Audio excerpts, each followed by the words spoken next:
We're just months away from the midterm elections, and Democrats are hoping to flip the House this year.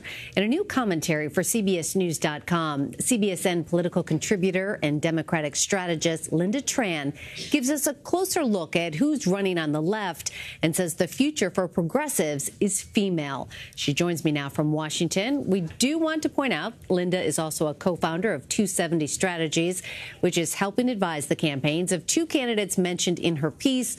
Lynda, however, is not involved in either effort. Lynda, great to see you. Let's talk about this column that you just wrote. You write that many of these women running for Congress aren't household names, and they're taking on titans of the Republican Party or fighting to reform the Democratic Party from within. So who are some of these candidates we should be keeping an eye on?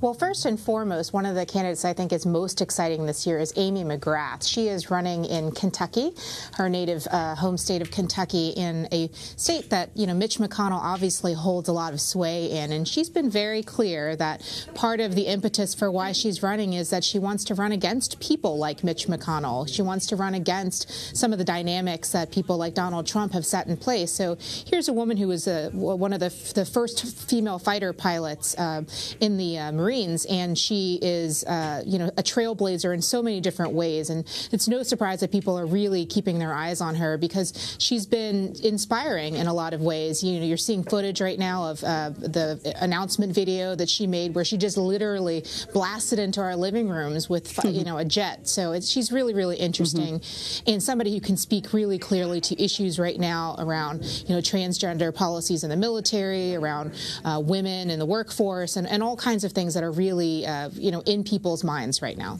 Lynda, let's talk about Texas. They're holding the first primary, and you mentioned trailblazers. One of the candidates running there is a first-timer, Gina Ortiz-Jones. She likes to say that she is openly everything. She is openly gay. She is openly veteran. She is a first-generation Filipino-American. In Texas, does somebody like that really stand a shot at flipping a seat?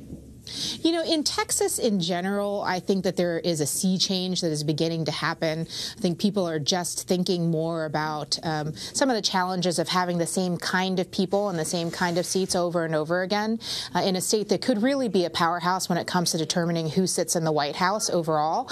And so I think this moment in particular, there's a lot much more openness to different kinds of candidates. And the district that Gina Ortiz-Jones is running in particular is one of the swingiest of the swing districts in the entire country, much less in Texas. It's flipped back and forth between red and blue to red over the last several cycles. So I would say anything is possible there. Lynda, Emily's List said at the end of last year that more than 25,000 women had contacted their organization about running for some sort of elected office.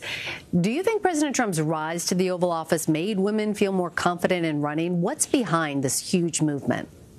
I think it's hard to think anything else but the fact that Donald Trump, somebody who, was caught on tape bragging about groping women's genitalia, being in the Oval Office, has really made women angry and made them feel like, the people that are in office right now, the people that are leading the country are not leading in a direction that they want to see. And so who better than a woman who knows her own mind and understands the issues to step forward and run for office herself? I mean, Emily's List stat is staggering. I remember speaking to some of the folks over there early last year when they had just over 1,000 women step forward. And at that point, that was more than they had ever had in the history of their organization. So there's definitely something that's happening. We're seeing it in the streets. We're seeing it, on the ballot. And we'll see what ends up happening in November when it comes to time for people to vote.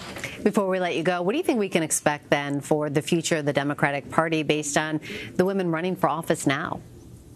Well, I think that the fact that there are so many women that are stepping forward, and they're not only stepping forward, but they're stepping forward at a moment to show protest. They're feeling called to serve, to defend issues like health care access and income inequality.